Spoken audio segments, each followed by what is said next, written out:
Welcome back. Taking out a student loan is the easy part, but paying it off can sometimes be a challenge. Here with some tips to help is Richard Croak, a bankruptcy attorney from Albany. Good morning, Richard. Good morning. Thank you for being with us this early in the morning.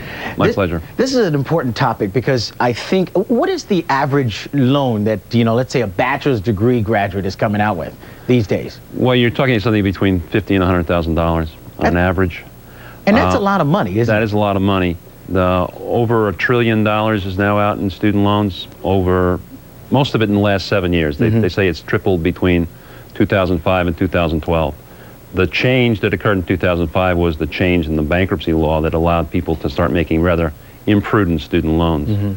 Now, before we get into some of the tips you have, it wasn't always that way, right? And we were talking earlier that, college, the expense in colleges has just ramped up over the past 20 years. Yes, it went up astronomical geometrically as opposed to how the rest of the economy went up. What's going on is that student loans now imply a lot more than they used to. It's not just for an educational purpose anymore.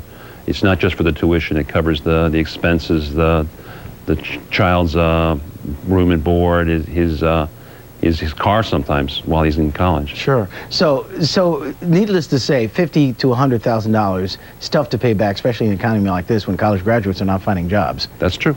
All right. So what are some of the tips you have for them in order to, either pay this thing back or at least deal with it?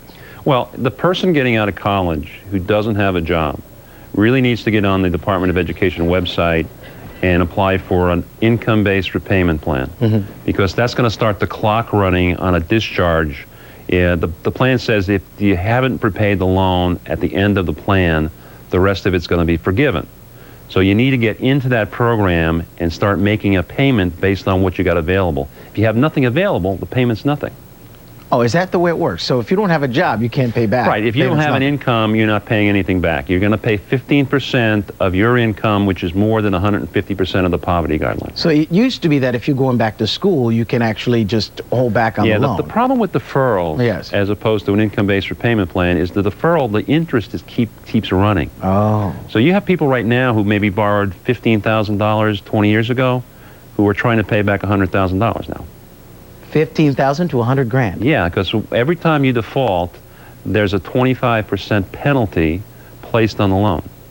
So if you got a $10,000 loan today and you default, you now owe them $12,500. If it's $100,000, you now owe them $125,000. Wow. So it goes up real quickly. Right. The default rate right now is 12%. And the default rate doesn't include people who are in deferral and people who are in income-based repayment plans.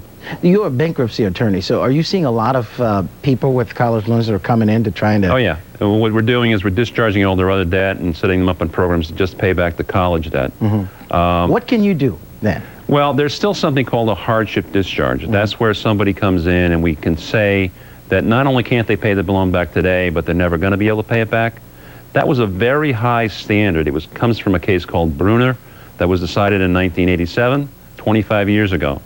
Recently, some of the judges have started to say, we made a lot of assumptions 25 years ago that just aren't true, and we have to go back and rethink this. Or you can file for another chapter, right? You can file a Chapter 13, and what that does is it basically says, we're going to pay what we can right now, and at the end of the plan, we'll go back and start repaying this loan again. So those are your only options right now at this Pretty point? much, that's it. That's it. Otherwise... But the Department of Education has a number of different programs for forgiveness and for repayment that are on its website. All right. Richard Croak, bankruptcy attorney in Albany. Thank you so much for being with us this morning. Thank you for having me. Much appreciated. And for more information, we've set up a link on our website. Just go to WNYT.com and click on News Links.